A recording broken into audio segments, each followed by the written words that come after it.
So without further ado, the next panel on our agenda is the emergence of women as leaders in tribal government. And I have the pleasure of introducing our moderator, Ms. Jody Gillette. Jody is Standing Rock Sioux and is currently a policy advisor for Sonosky Chambers, Sachi Anderson, Perry. She served in the administration of President Barack Obama from 2009 to 2015. She served both in the White House as well as at the Department of Interior. We are so pleased and honored to have Jody with us. And so, Jody, I'll turn it over to you. Thank you, Brenda. And thank you to the Smithsonian for inviting me to be a part of this significant panel. This is such a salient time to be talking about women in leadership. We've had, the title of this workshop is The Emergence of Women as Leaders in Tribal Governance. And I'm not going to spend much time talking about what I think of the concept, because we have three incredible women who are or were elected leaders of their nations, and they have tremendous experience and stories to tell. So I'm not going to spend a lot of time other than saying that I'm from the Dakotas, and I have a long history of really strong women in my family, and I'm really proud to represent them. And I think when I hear stories about my grandmothers, or I remember stories about my grandmothers, that's something that I think brings probably the past into today, into whatever I did. I worked with a lot of tribal leaders throughout my time in the White House, and I will have to say that a couple of women I had great pleasure to work with in different capacities, and they always were so inspiring and impressive every time I was in my formal capacity working for the president. And so I'm going to not talk very much longer and let you hear from them. I'm going to start off by introducing each of the presenters, and then they're going to give a 10-minute presentation. And first, I'll talk about Kim Baird. Kim Baird is a former leader of the Tsawwassen First Nation in Canada. It's right a couple of hours north of Seattle. She served in that capacity for 6 terms, and she had the honor of negotiating and implementing British Columbia's first urban treaty that was signed in 2009. The other person that we have, and I have a great love and admiration for Karen Diver. Karen Diver is currently serving as the Special Assistant to the President for Native American Affairs. She, prior to that, served as the chairwoman for the Fond du Lac Nation, for Fond du Lac Band of Lake Superior, Chippewa, for more than 8 years, almost 9 years. Prior to that, she directed the YWCA. She did a number of very complex things with Regional Housing Council. So anything that needs to be done in Indian country, Karen has done it as a tribal leader, and now she's advising the president. We couldn't be more blessed to have her in that role right now. The other person that I'm going to introduce is a dear friend of mine, and a wonderful, tremendous advocate for so many different things in Indian country, Lynn Valbuena. She's the current chairwoman of the San Manuel Band of Mission Indians, and this is her nation is in Southern California. She was just reelected to that position again, and she's an inspiration to us all. She's been in leadership positions throughout her entire career, starting back when she was 19 years old and was advocating for housing for her people on her homelands. And so I want to just turn it over, and I'll turn it over first to Kim and let you hear from her about her experience and her story as a leader and a woman in Canada. Thank you. Thank you very much. See if this works.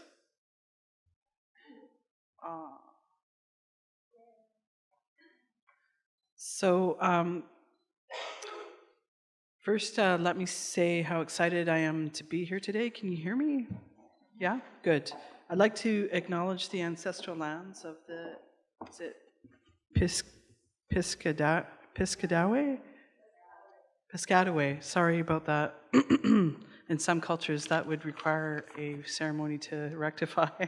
But in their Canadian way, we always try and start off that way to give tribute to the people's land we're on, even if they're ancestral. I'd really like to acknowledge my co-panelists and congratulate the organizers on making today happen. I think this is an empowering experience to see this collection of women together talking about important contemporary issues, and I'm very proud to be a part of it, even if it's in some small way. So I'm going to give you the briefest of backgrounds so you know a little bit about me. My name is Kim Baird, and I'm the former chief of my First Nation just north of the U.S. border on the west coast. My ancestral name is Quintil Tanat, and that comes from my great-great-grandfather, former hereditary chief in Tsawwassen. Now I'm a consultant by trade and advise government, First Nations, and industry on various matters. And I'm also a trustee on the Smithsonian, which is an absolute privilege. Tsawwassen is a Coast Salish community, and it's close to Vancouver, British Columbia. And I'm happy to share my experience as a leader in my community. Before I talk about my journey, my personal journey, I just want to quickly address the Canadian context as best I understand it compared to US. And Minister Raybould touched on a lot of this morning, but I'll give you a quick snapshot. Because in the province where I come from, there were never any historic treaties settled with the federal government. There are very few exceptions to that, and we have 203 First Nations in my province. So another difference is that Canada's constitution is new. It was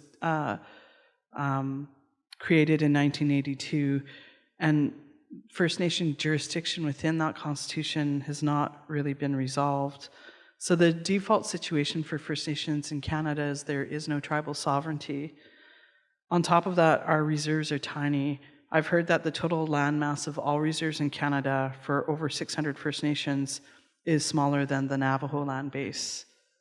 So we have very few real tools to overcome poverty in our reserves. There's no gaming on our reserves either, because we're stuck with what's known as the Department of Indian Affairs before. It's now called Indigenous Affairs, but Indian Act governance system from it.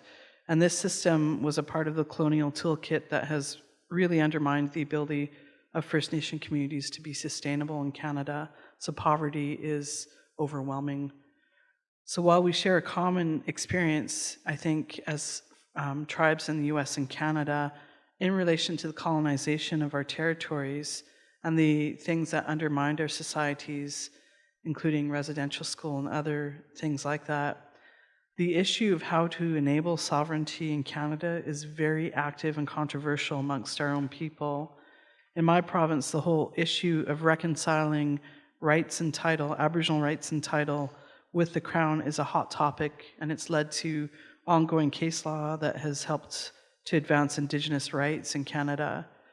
And of course, we are very optimistic with the new federal government in Canada that more will be done to advance these issues than we have been in decades under Prime Minister Trudeau and his cabinet, including the brilliant Minister of Justice, Jody Wilson-Raybould, that we heard from earlier.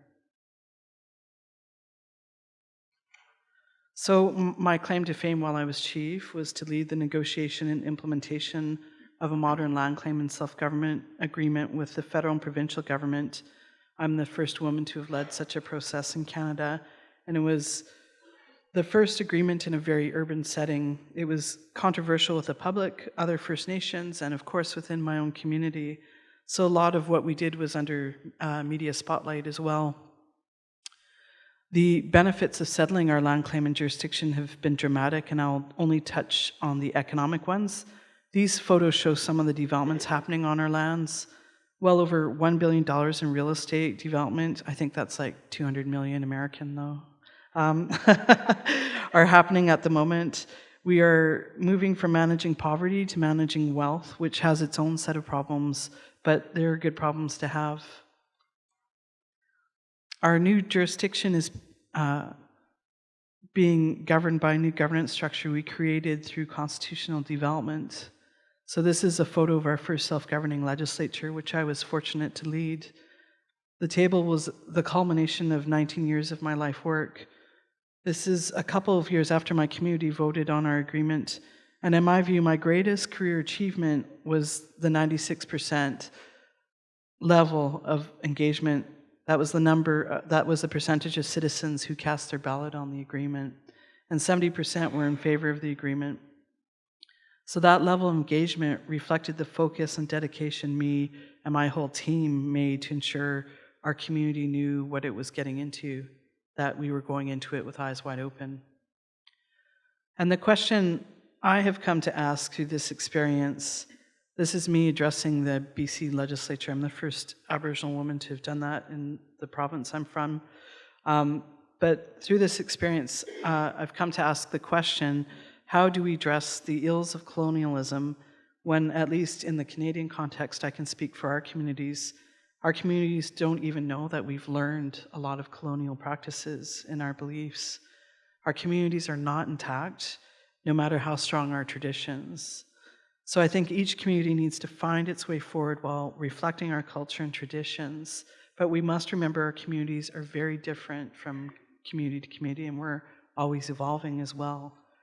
I was the first woman, not an MLA, to address the legislature, and there's a lot of other firsts occurring for me right now, which I won't bother listing. But being a chief and a chief negotiator as a young woman is not typical where I'm from. Women as a chief in our community is not a tradition. Traditionally, we had a hereditary system, and they were men.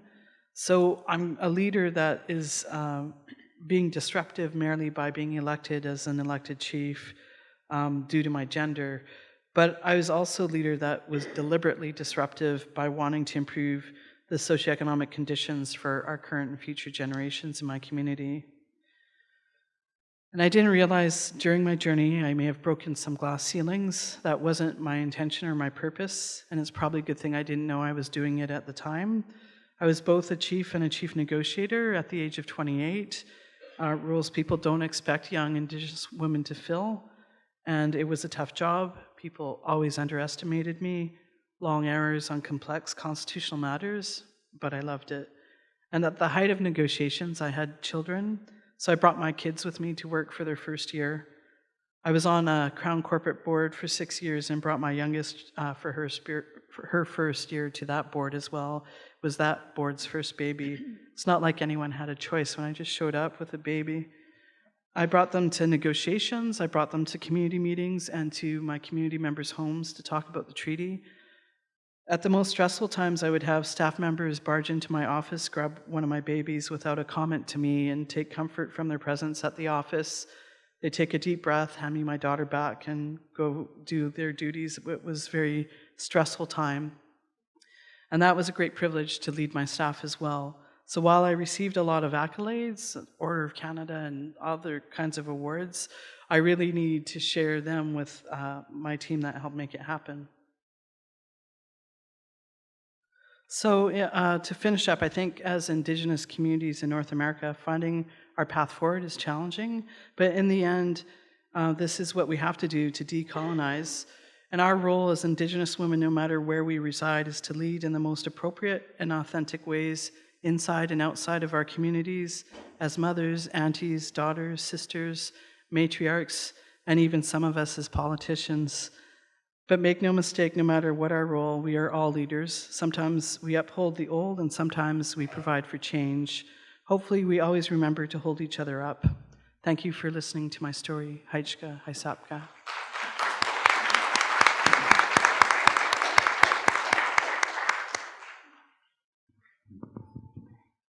Karen, you're up. My turn. Your turn. Bujuani, Karen Diver, Indigenika Zaganashi Mang, Aqua Nindodem Zaganashi. Karen Diver, I am from the Fond du Lac Band of Lake Superior, Chippewa, in northern Minnesota. I guess we'll kind of be subjecting them to a bit of an accent. I say about too. Um, Do I? I don't know what they're talking about. Um,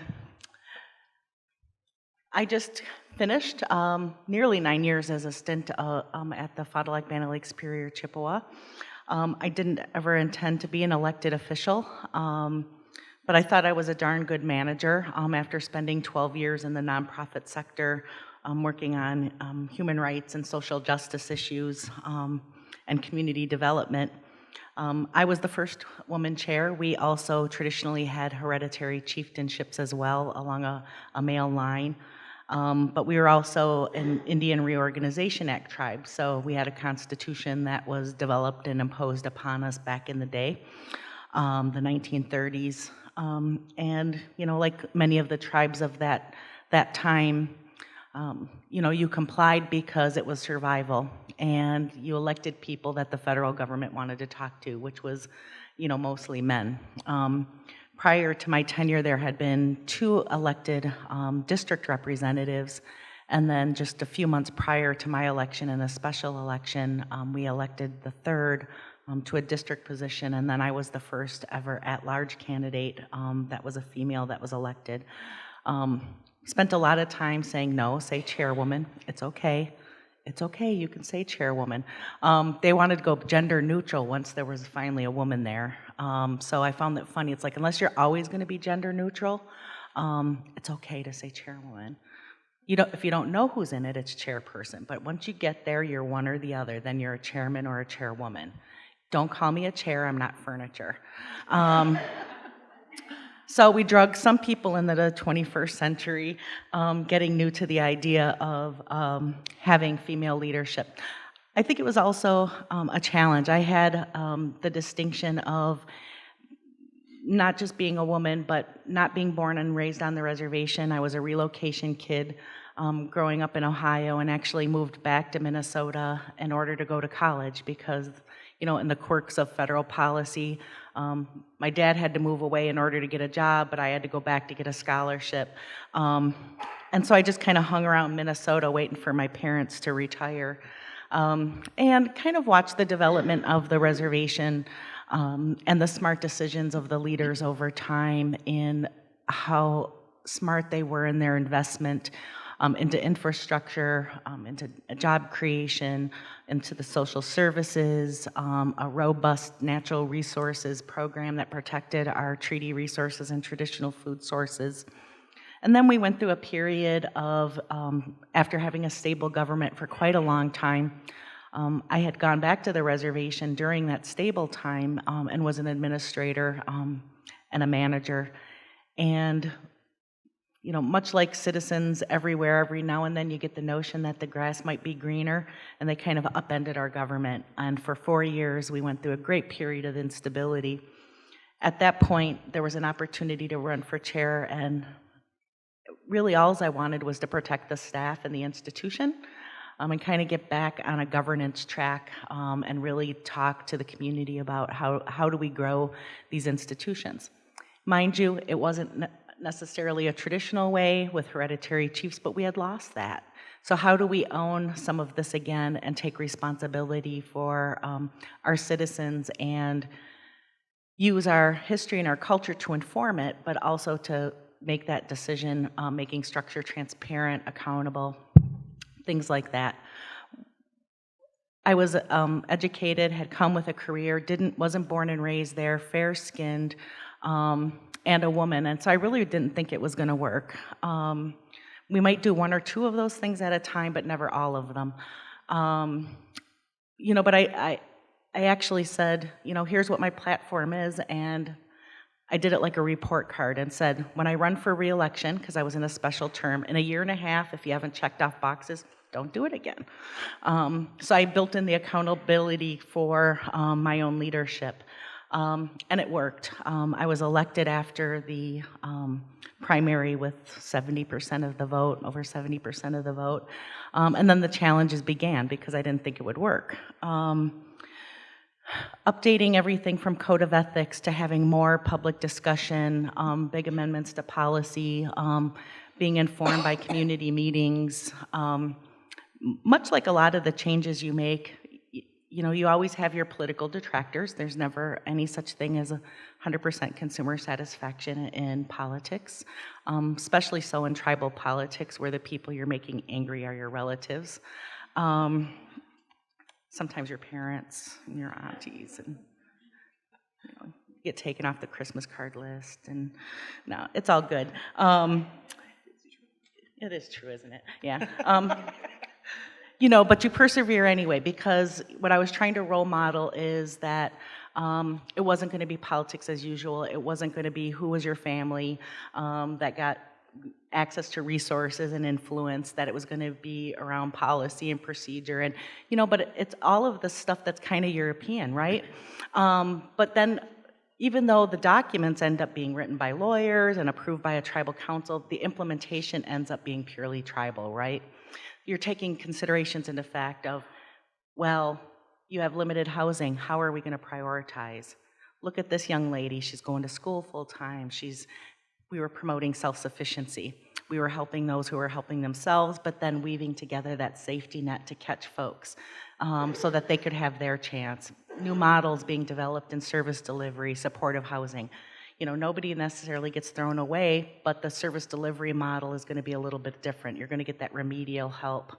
And a lot of the discussions I ended up having were actually quite female discussions. It also, I think, caused some of the reactions. A little bit of bullying going on, I think, for a while. People thought if they could yell at me, they might get a different answer. That didn't work. I was a mother, and I would use the mother look. Who do you think you're talking to, young man? Do I need to call your mother? I didn't get elected to fix this for you. Let's talk about how we can help you fix it. It was actually pretty effective, although I think I crossed the line one time when I grabbed this young man's ear. Although in hindsight, he said it actually was pretty effective, so I guess I don't need to apologize for it. Remember that time you grabbed my ear, Karen? I said, well, you deserved it. And he's like, yeah, I did. So the fun part is it wasn't too long after that, about 2 years, that we had 3 out of 5 of us were women. And we went through a really robust period of time at Fond du Lac where just in our governance model, it became a tad bit different. Those women were interested in getting the job done, not in the importance of the position. We didn't always agree, but we had respectful discussions, tried to listen. But once a decision was made, we agreed to speak with one voice. And there was no running down the tribal council hallway trying to look for a different answer. We stood together. And that's what made some of the tough stuff in the community very easy, was because I knew we had allies and that we were together. So that support was important. They weren't driven by ego. They weren't driven by anything but trying to do a good job.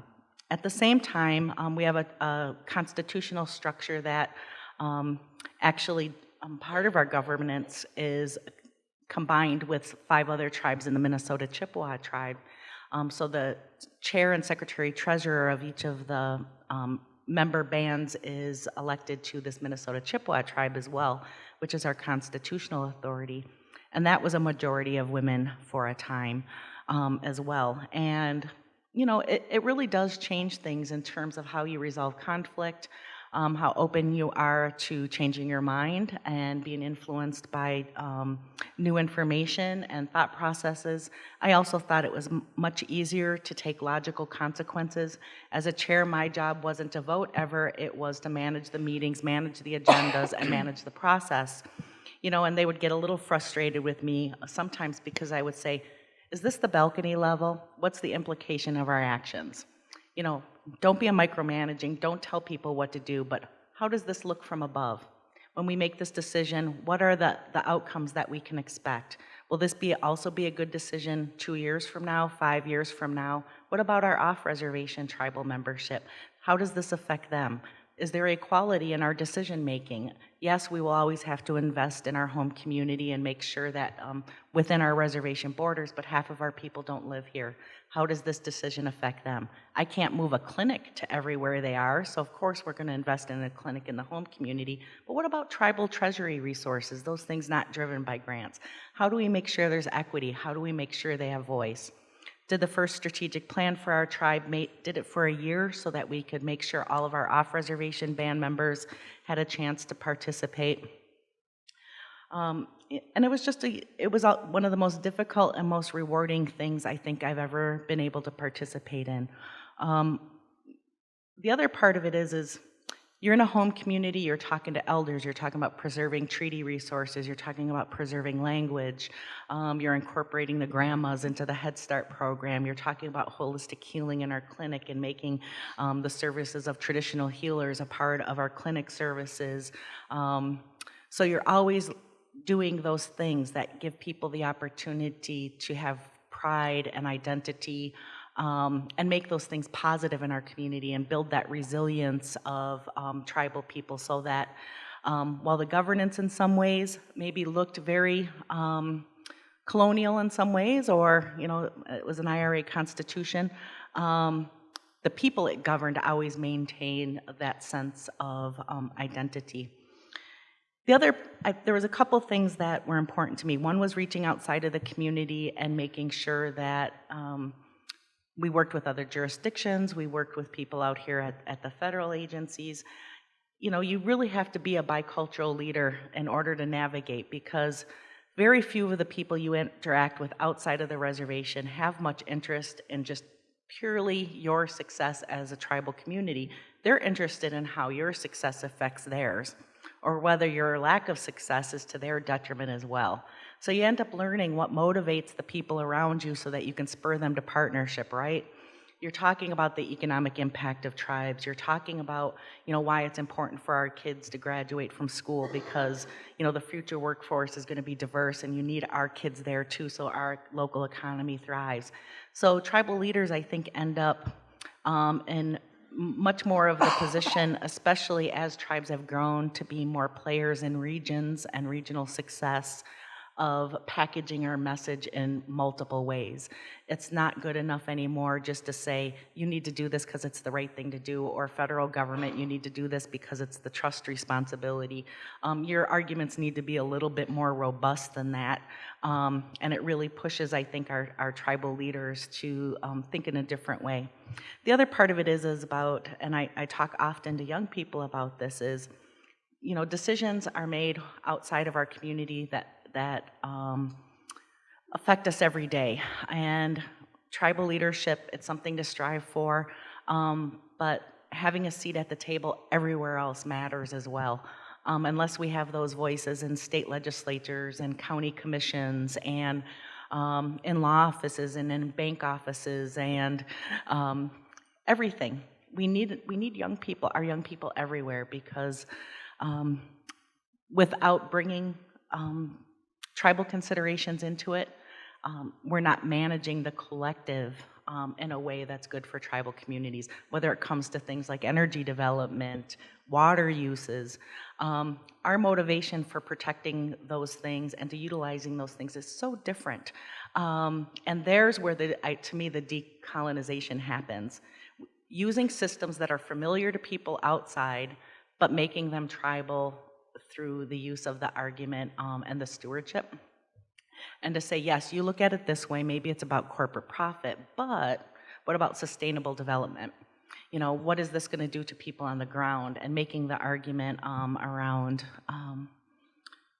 preservation and sustainability. And in many ways, a lot of the tribal communities are the only ones having those, when other jurisdictions are really just about economic development and financial stability, but don't talk about health, and don't talk about those other things that are that balcony level, what's going to happen later from that decision. So we can be the social conscience of governance systems, business systems, and those things around us, but our kids need to be at the table.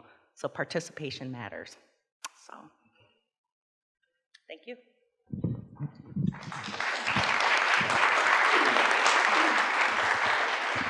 Now we'll go to Chairwoman Valbuena.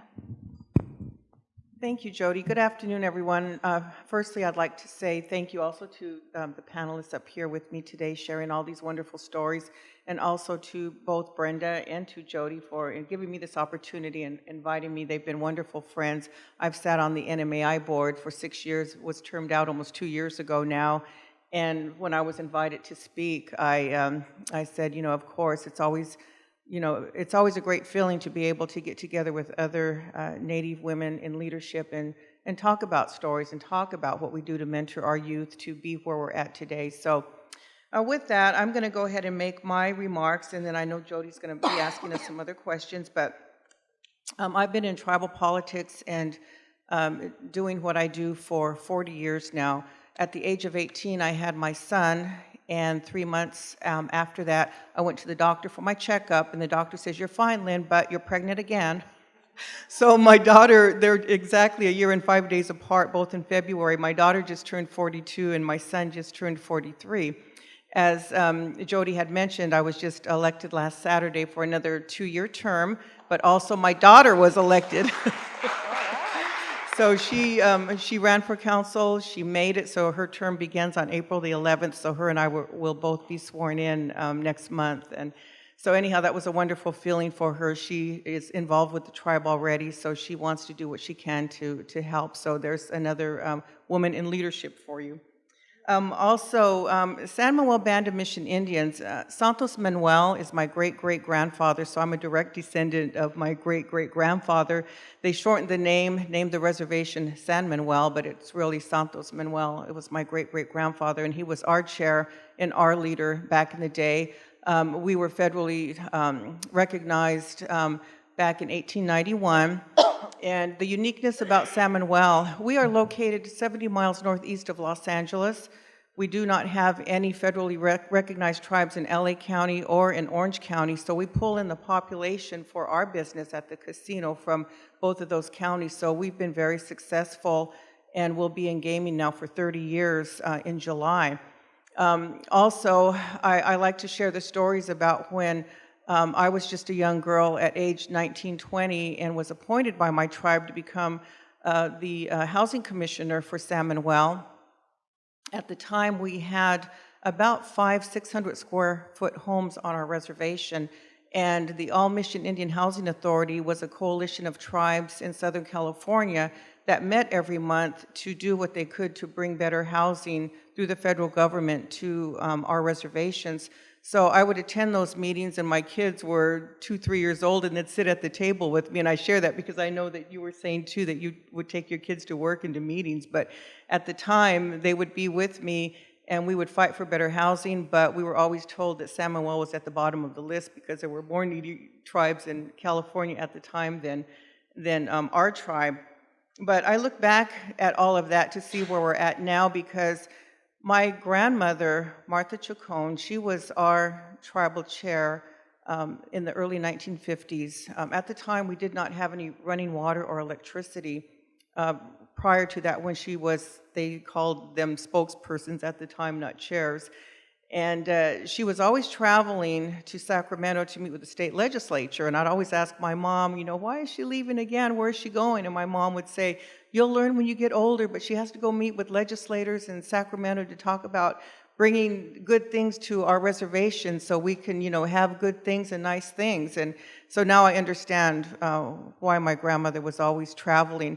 Her daughter, which is my aunt, my mom's sister, was also our chair about 2, 3 years ago. So it kind of runs in the family with our family, our immediate family, as far as females. We've had 4 female chairs in since 1950, in the early 1950s when my grandmother was chair. So I know that we always like to say, women in leadership, and of course, the men need to be there too, but hey, it's the women, right?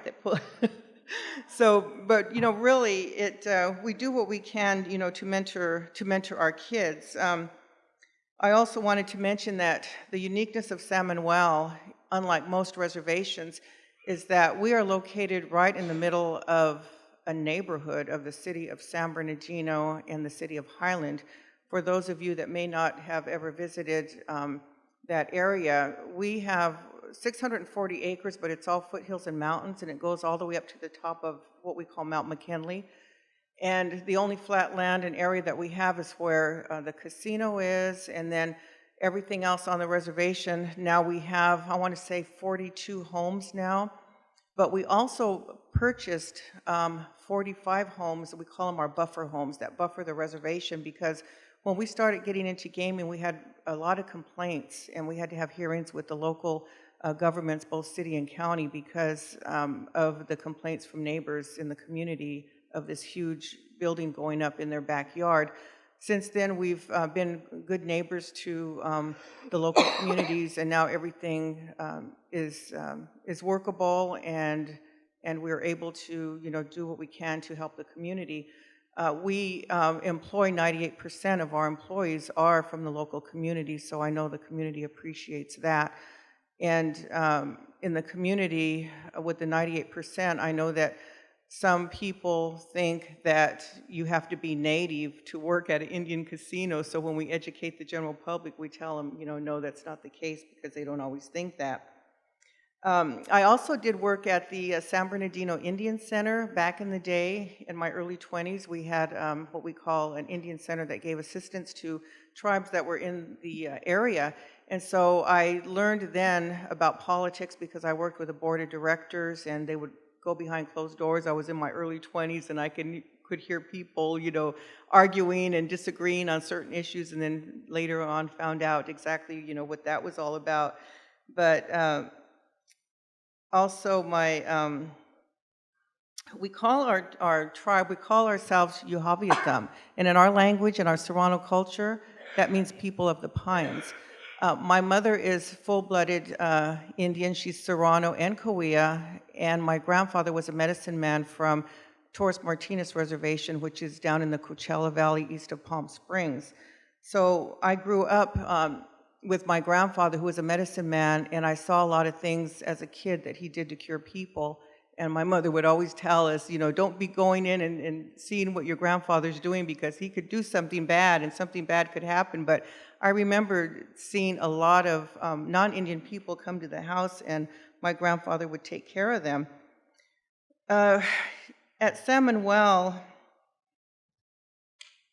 I remember when we would have the welfare trucks come up to our reservation, would stand in line as kids with brown paper bags. We would get our canned food and our commodities. I remember the canned food that just had the white labels and big black block letters that said beans or corn. And those days, our kids now don't, know anything about that, but I always try to mentor the youth at San Manuel. We do have a youth council. I try to get them involved so they understand and know, because as we all know, it's the millennia now with the younger generation and social media and your iPhones and Twitter and all the other things that kids do now on the internet, that a lot of them don't understand how it used to be, back in the day when we had to get up from the couch to turn the TV without a remote. I remember that. That's right. That's why we have kids. So at San Manuel, as you all know, we have 567 federalized tribes in the nation, and 109 of those tribes are in California. And there are 62 tribes that have gaming compacts in the state, but the misconception by many are that all tribes that have gaming are rich and wealthy, which is not true.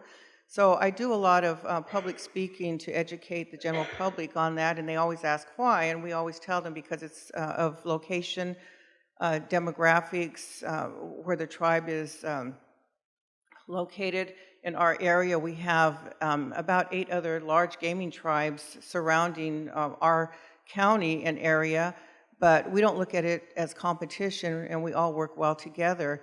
I work with those tribes as well, with another coalition that I've been chairing now going on 23 years, because back in the day when they tried to shut us down, we all got together and said we weren't going to let that happen, and we started our organization. So the tribes still faithfully meet every month to preserve our culture and identity on what we do. So at San Manuel, we have a public safety department, our own policing. We have our fire department. We do have a contract with the local fire department for any fires in the area. We have fire trucks that will go to their scenes, or they'll come and assist us. We've even bought a fire truck for the local city government with our name on it and our logo. We have a good relationship with the county sheriff and with the city police department. Whenever there's an incident or a crime on the reservation, in the casino, or on the reservation, our officers, because they're public safety officers, do not have the arrest powers, so they can only detain until the county or the county or the city PD come up.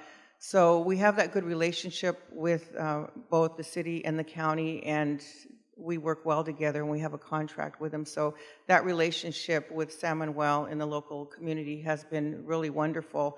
I know that it was difficult at first working with our community and neighbors because of the close proximity. Those that didn't want the bingo hall back in '86 when we first built it and complained were the first ones crawling over the backyard of their wall to get in line to play bingo. And I remember we have pictures of that, but people were complaining that, and literally the walls of the bingo hall were their backyard, only a few feet away, but we had pictures of people climbing over the wall to get in line to play bingo. We are the largest employer in San Bernardino County in a private sector with 3,800 employees. I also worked there back in the 80s when we first opened. I was a gaming commissioner, and I also worked in the cage room where we counted the money every night. I do remember, though, they said at midnight, we need a tribal member in the back room where the money in the vault, and we had to have someone there to verify when the management came in and did the money count at the end of the night. So I was the one that had agreed to do that, but at the time, I was working at San Bernardino Police Department. And I worked there for almost 20 years.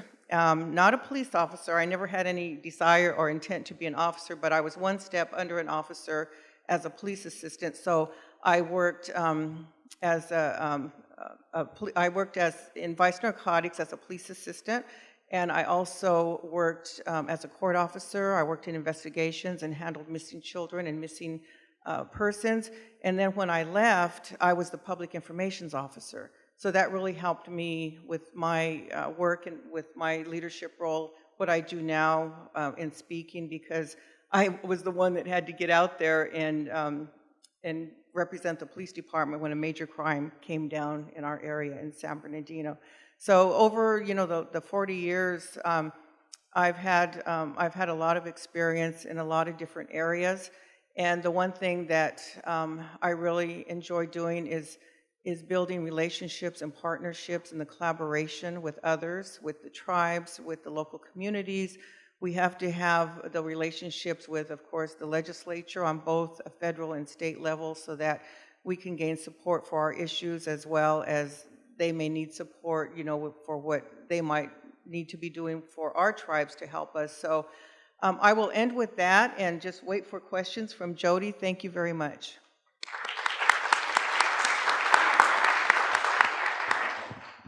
Thank you, and want to just say how always impressed and in awe I am of the brilliance that comes from Indian country in our women as leaders. I wanted to go back to Kim and talk a little bit about gender and power. Folks have mentioned identity and what it means to be close to the cultural teachings of our ancestors. How does the colonial construct that's been imposed upon a lot of Native peoples across the country, how does that influence your community, specifically your Native nation specifically, and your ability to be an effective leader as a woman? Well, it's impacted us in so many ways, so maybe I'll do a couple of examples. One is in relation to property rights.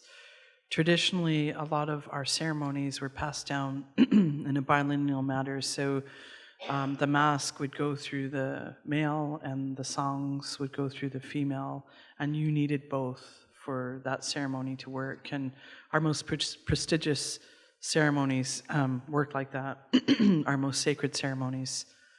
And then now we have this notion of land ownership, and a phenomenon of where males would only heir lands to their sons. And that, I mean, land ownership was not our traditional way at all.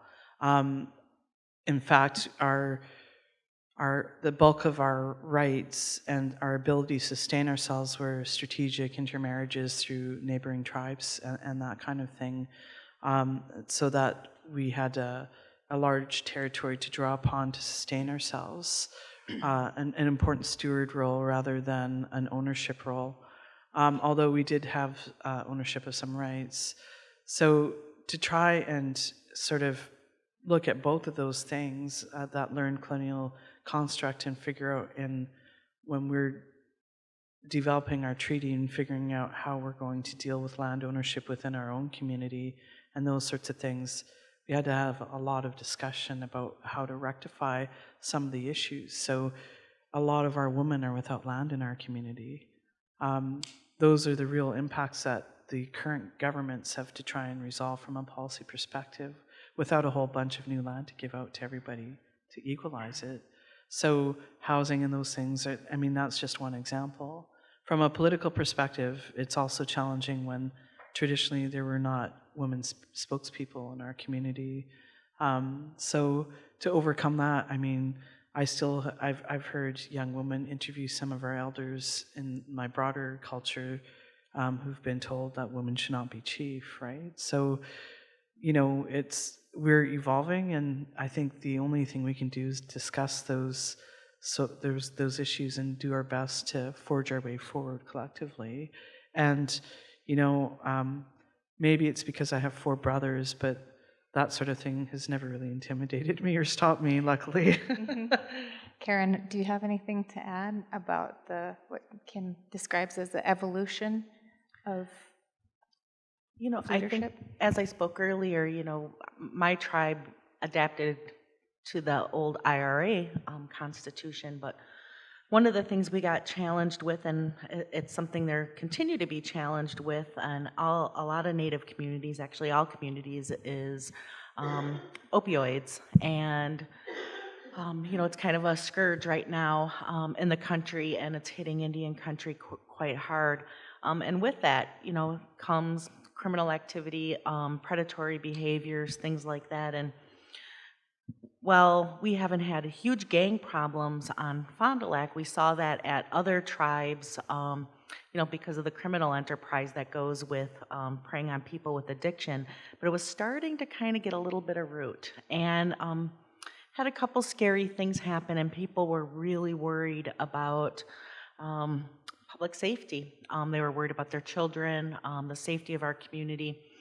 And a lot of it was directed towards the tribal council in terms of that fear. What are you going to do about it? Well, you know, 5 people can't stop addiction, nor can they stop criminal enterprises, nor can they.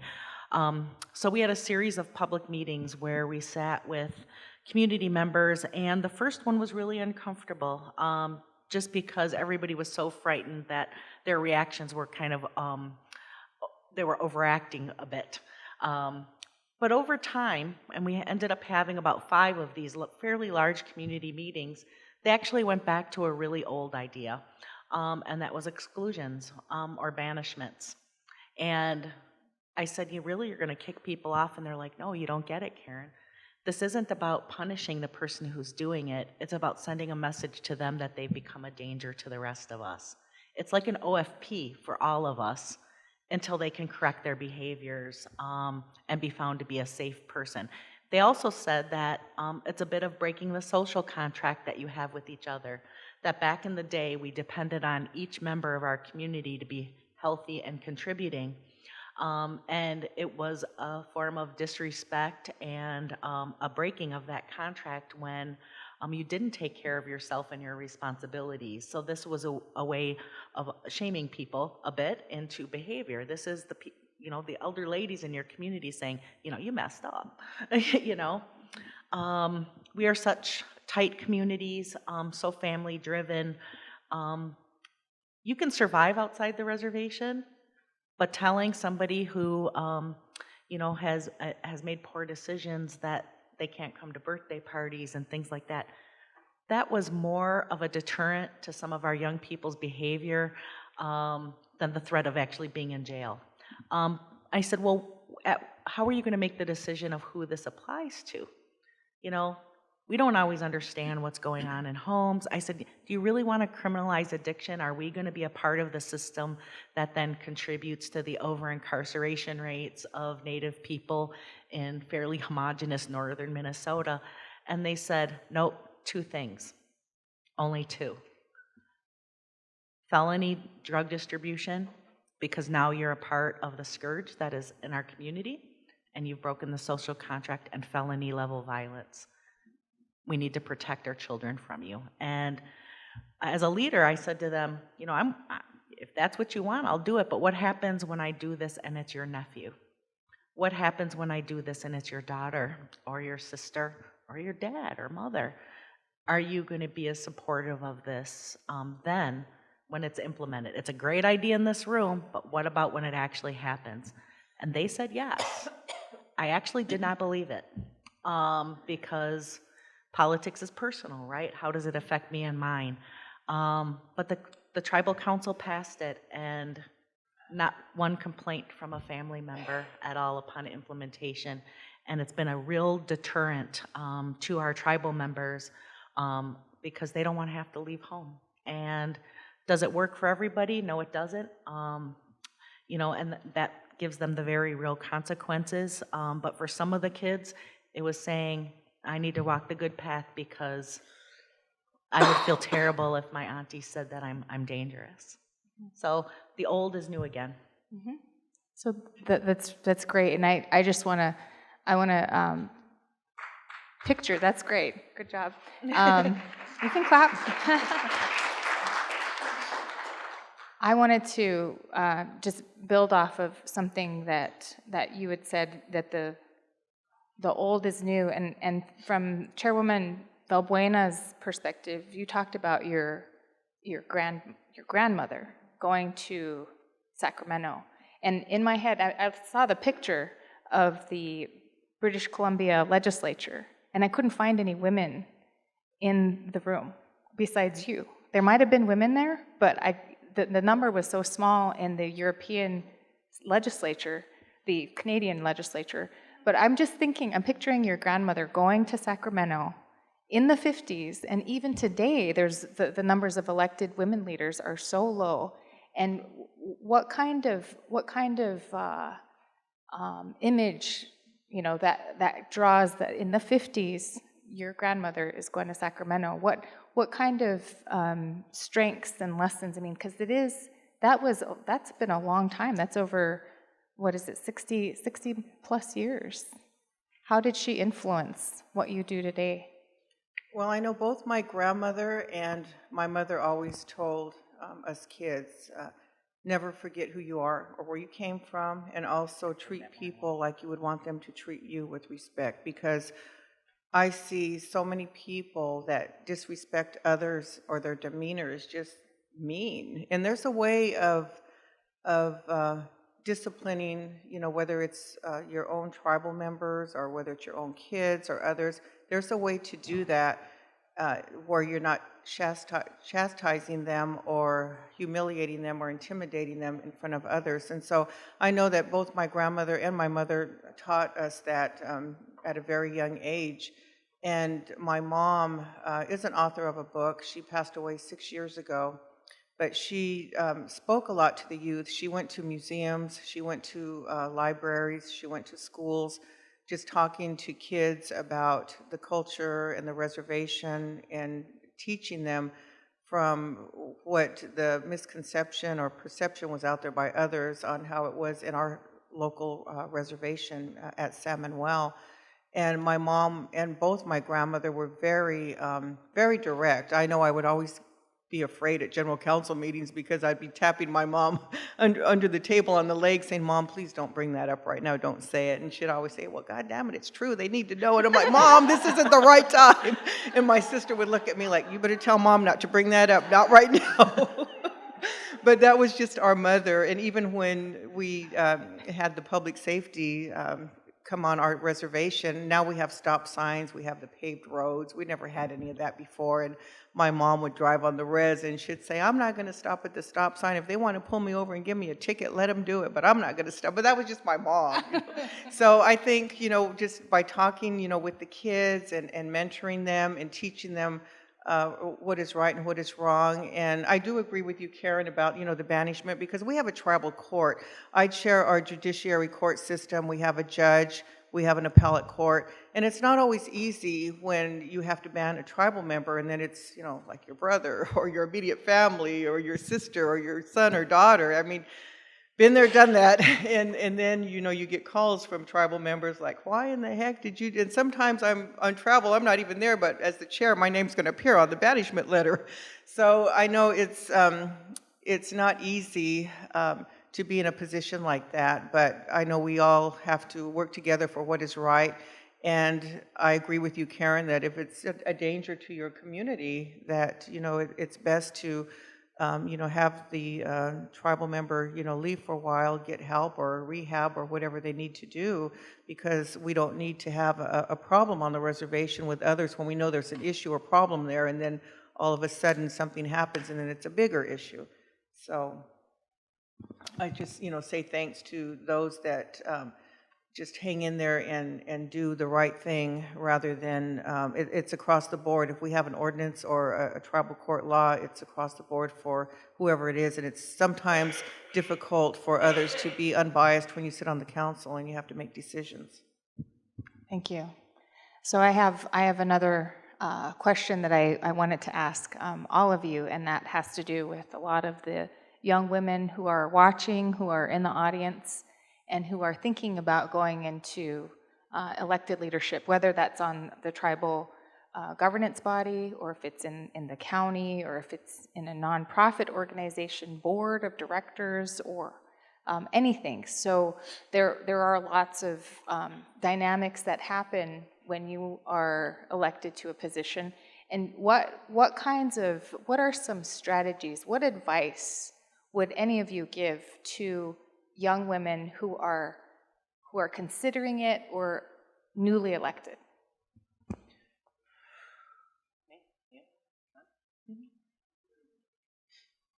Quit looking for approval from others.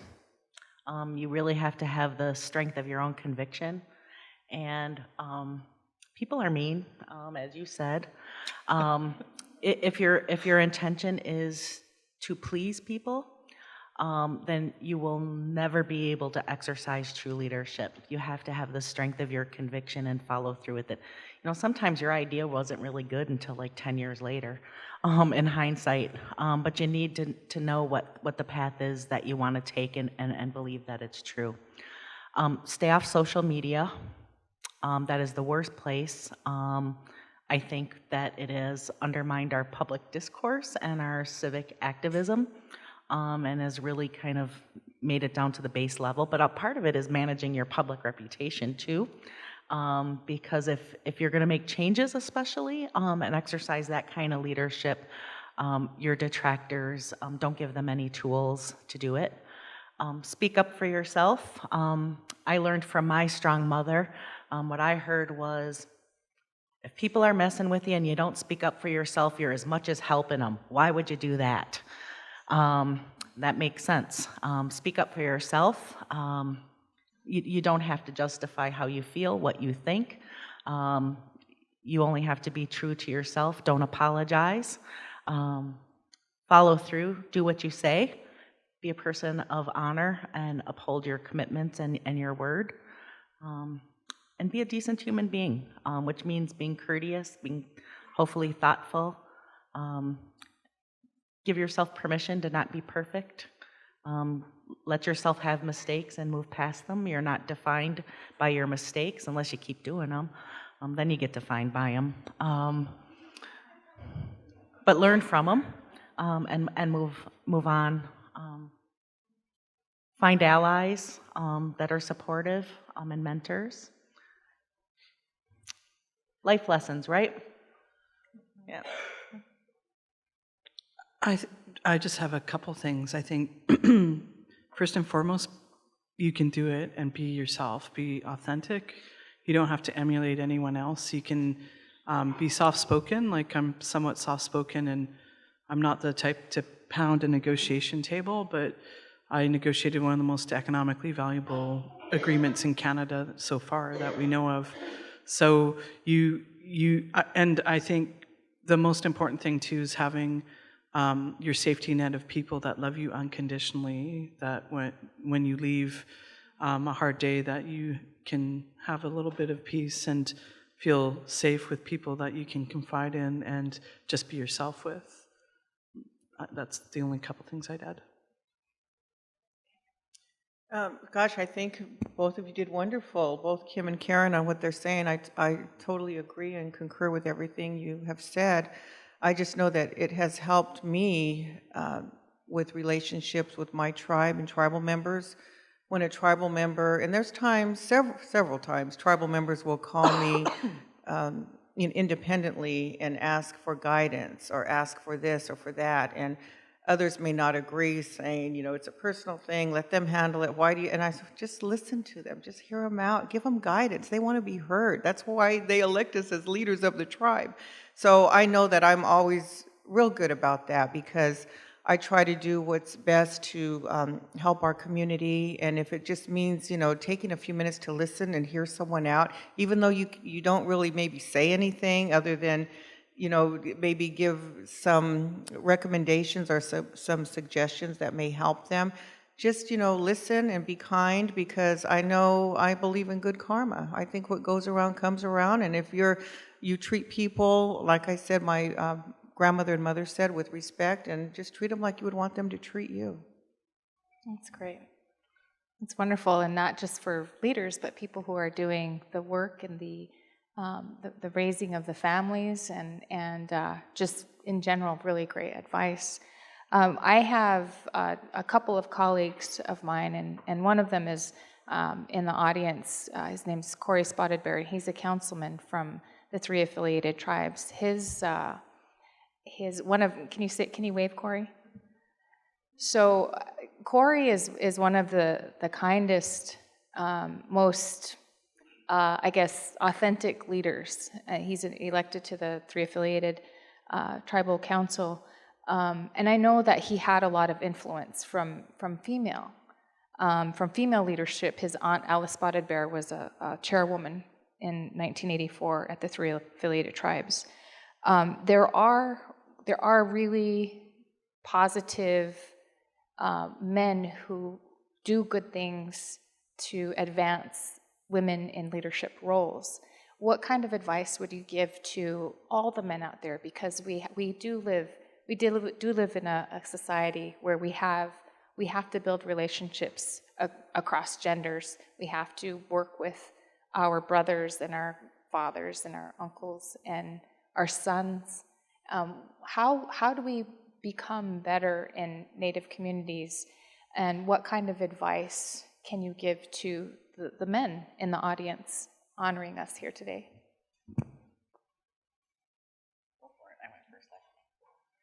Let the women have control. No, I'm just kidding.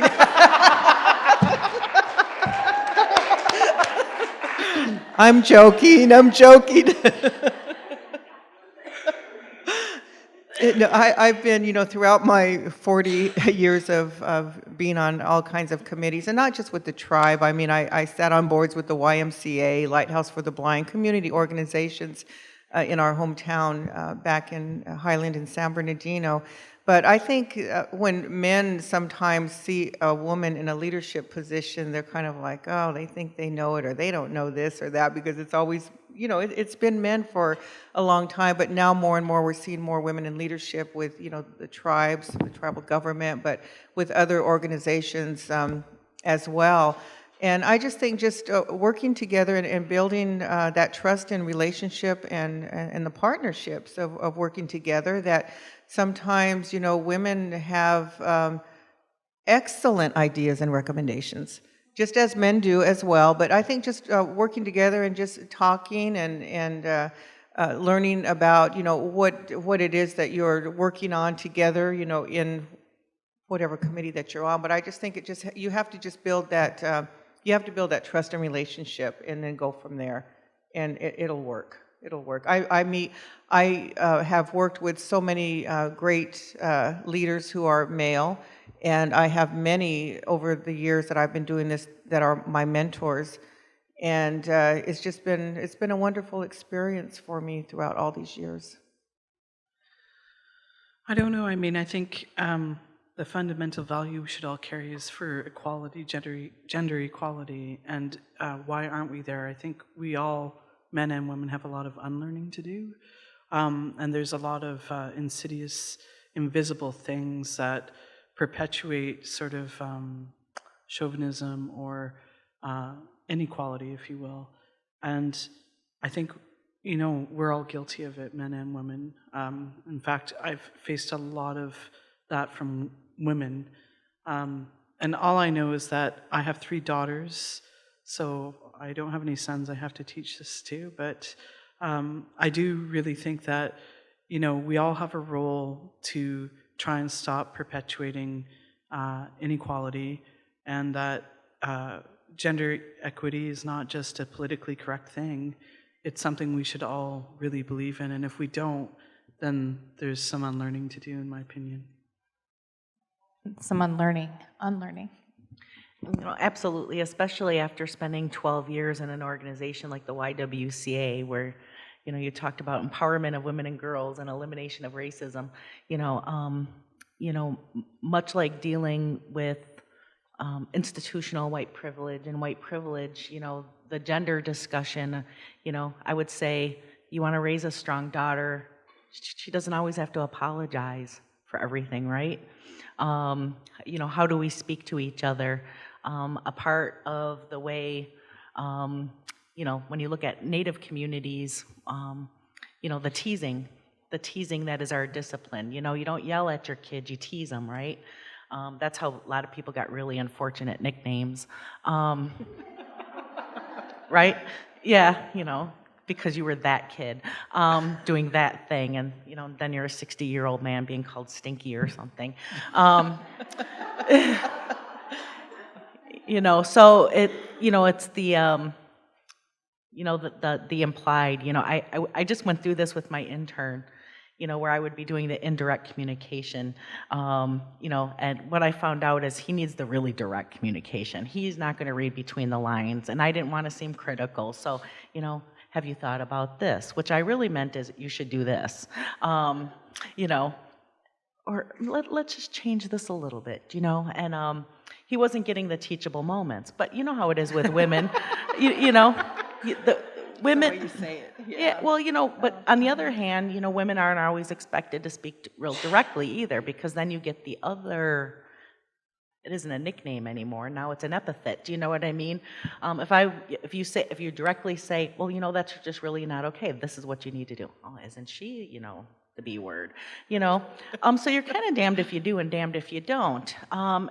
And why is that a choice, to be damned if you do or damned if you don't, right? If you speak directly to me, you're being a strong leader, but if I speak directly back, well, I'm challenging your authority. You know, and that's stuff that all of us go through every day in everyday interactions. And, you know, this is where, you know, earlier, if I had advice, well, you know what? I'm just not going to apologize for it anymore. I'm not the one that needs to do the adapting. Whether it's challenging racism and misperceptions about Native people, whether it's a gender role, I don't have to live up to your expectations of how you expect me to behave. And that's the lessons we need to give our girls, is you don't have to apologize for who you are. You're allowed to be strong. You don't have to justify your feelings. You don't have to please anybody. It's okay if they don't like you. Or do you like you? So I would say, for men who want to be allies, support the women around you, make sure they're heard. When you see people exercising power, whether it's power based on gender, whether it's based on race, you need to step up and be an ally and say that's not okay, and not let those women in your life fight those battles alone. You role model that behavior for your daughters, of how they should be treated and how they should expect to be treated and how to combat it when they're not. I have hope. You know, I see these young ones coming up, and it's different. It's different in lots of ways. whether it's racial biases and gender biases, every generation that goes by, it's changing. So I have hope, but there's still lessons to be learned. So I had this is a kind of a long question, and I'm not, we've been talking about the themes related to it, but there are still, just looking at the 567 now tribes that are recognized throughout the United States. I worked for the president, and I had to, engage with all kinds of people. Most of them were men. And so today, in today's society, we still, in Indian country, I mean, you guys are very much I think the exception. I mean, there's, Karen, you had talked about the Minnesota Chippewa tribe, and how at times that's a majority women. And Melanie Benjamin, the chairwoman for Mille Lacs, she said something to me that was really, it really hit home related to this panel. And she said that we've always been carrying these responsibilities. We just have the titles now. Can you speak to that sort of ancient understanding of role and gender balance, and how it has evolved, or it should evolve more in the way that tribal leadership select their spokespeople, their numero uno, their number one spokesperson, or their chairwoman?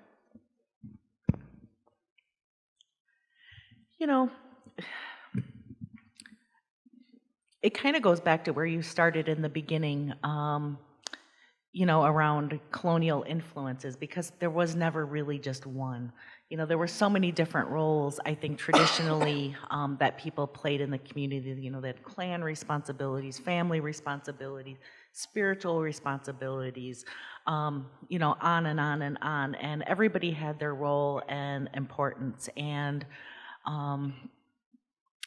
so then it kind of changed, with European expectations and misinterpretations. And I know the panel this morning, talked quite at length about, those things. One of the women that was on my tribal council with me when we were all women, very traditional, very, very traditional. They were drum keepers and had this very esteemed role within the culture. And she said very distinctly to me is, that's separate. That's a part of who I am, and who we are as people. This thing over here, this tribal council thing, it's informed by that, but it's different. And she saw it as two very kind of distinct roles. We need to shepherd it, we need to safeguard it, we need to grow it, build understanding of it. And she was constantly challenging some of those influences in the community, where tribal members would say, you're responsible for the spirituality. And she'd say, no, we're elected to run your government. We're elected to run your businesses. Your family's in charge of your spirituality. We are here to give you cultural opportunities, but your spirituality, that will always belong to the people. So kind of separation in church and state. But she would combat, as a Native woman with this long history, she would just say, and she could say things I couldn't, because she was an elder lady, and she would just lay this stuff right out there. You don't argue with the old ladies, right? Right. Yeah, they got the stink eye, Somebody said something about, we were helping with a family, getting them some resources. They were putting on a ceremony, and something about the wearing of the skirts.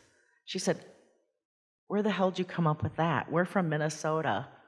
She said, who was going to be wearing skirts? Who would be doing that? It's 20 below for 4 months, And then the speaker this morning talking about, women can't do that. They're on their moon. She said, you can't cook. Our men would have been starving 1 week out of the month. Are you crazy?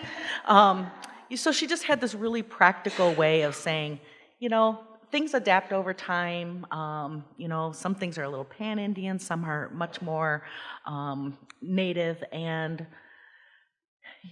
it's the challenge is to keep those connections, over time. And not be so harsh around those things that needed to happen around resiliency. I think one of the biggest dangers we have is being judgmental against each other when colonialism has worked, right? In fact, the comedy troupe 1491's had a great skit on it, More Indianer Than You. You know, I had a native guy saying, well, if you don't know your language, you shouldn't even get to call yourself an Indian. And I'm thinking to myself, wait a minute, they took kids away from their families since the 1890s and beat the language out of them, and it was forbidden. You're going to blame their families because it worked? You know, that they chose to survive rather than get beat to death in a boarding school environment, or that they, you know, these are stories of survival, but they had consequences. And we can't do that, but we can facilitate ways for people to make those connections again. And a part of that, I think, is rejecting those notions of gender roles and understanding the inherent leadership that women have, both within families. They've stepped up. They went to college when things were really bad because they were single mothers and they needed to provide. These things have all been cumulative in bringing women's leadership more in the forefront in Native community. And saying that this is a part of our resiliency and a part of our ongoing identity is inherently Native. So you're saying we're not static? Nope, we're not. So I got the signal, pardon? Okay, I got the signal that we only have time for one more question. An audience question? Okay. And was that going to be texted or? Okay. Lisa Austin has a texted question. Is it on? Yes, it is. Great. So the question that we had texted in is, do you think Native women hold other Native women back in the workplace? And if so, how can we change this?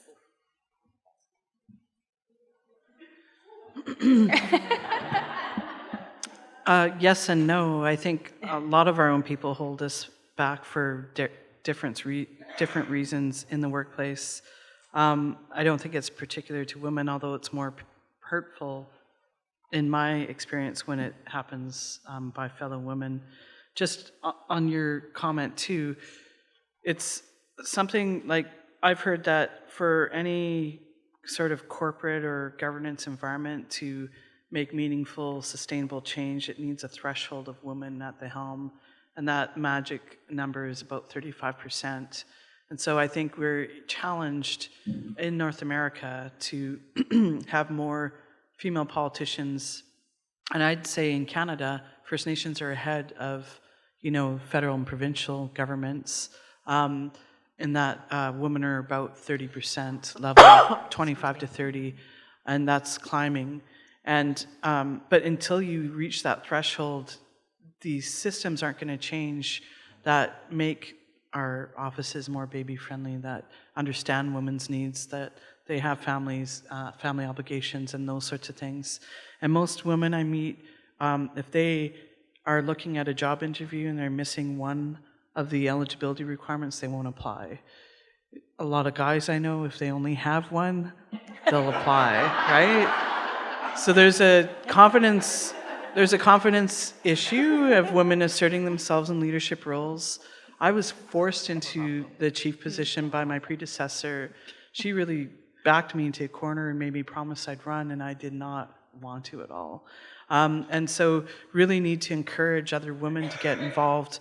And you don't have to have an elected title to be a leader in your community. There's all sorts of leadership roles in our communities. We need a lot of work in our communities to make them sustainable, and starting with yourself and your family is the number one thing, and beyond that is great. But we all have our lives we have our whole careers to think about being involved somehow, and I just think we need to really encourage each other to meet that threshold of where we can start making long-term change in our communities. I'll just say quickly, yes, that happens. Yes, it happens amongst communities of color in general, within Indian communities. It's internalized oppression, right? There's been tons of studies about it and everything else. So We were talking about lessons we can pass along to younger people. One of the things we can role model is that someone else's success isn't to our own detriment. There's lots of cliches out there, a rising tide lifts all boats, things like that. But, it's about sharing the burden for overcoming a lot of the things that as a community we've come, that have come to pass and that we're trying to overcome. So there's strength in numbers, so we need to quit doing that to each other. And I just wanted to mention too that I know with my tribe at San Manuel, we have a youth council like many of your tribes have, and we do what we can to mentor our youth and our kids. We have a youth council of 5, and 4 are my little nieces on my sister and brother's side. So I'm mentoring, the kids. So I think that I try to do what I can to get more participation from the youth and from the younger kids at general council meetings. With our tribe, you have to be 21 in order to attend general council and vote, not 18. And so what I started when I was elected chair was, and we've never done this before, and it seems to have helped, was I open it up right at the beginning of the meeting and ask, I always say, who wants to go first?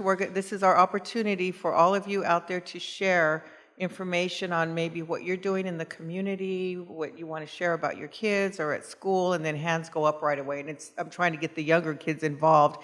And so that I know has helped with our tribe, mentoring them and getting them to speak out freely and working both, with both the boys and the girls at that young age to work together.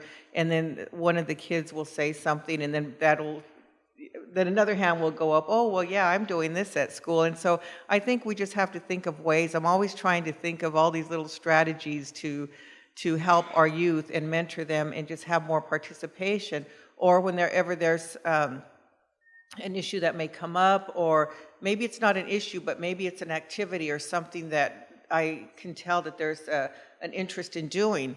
And I'll say, well, why don't you start the subcommittee? Would you like to maybe, head this, committee or ad hoc committee, or maybe you can be the chair and gather information or something like that, so we can get more involved. And I'm always trying to think of ways to do that, and I know that has helped immensely with my tribe.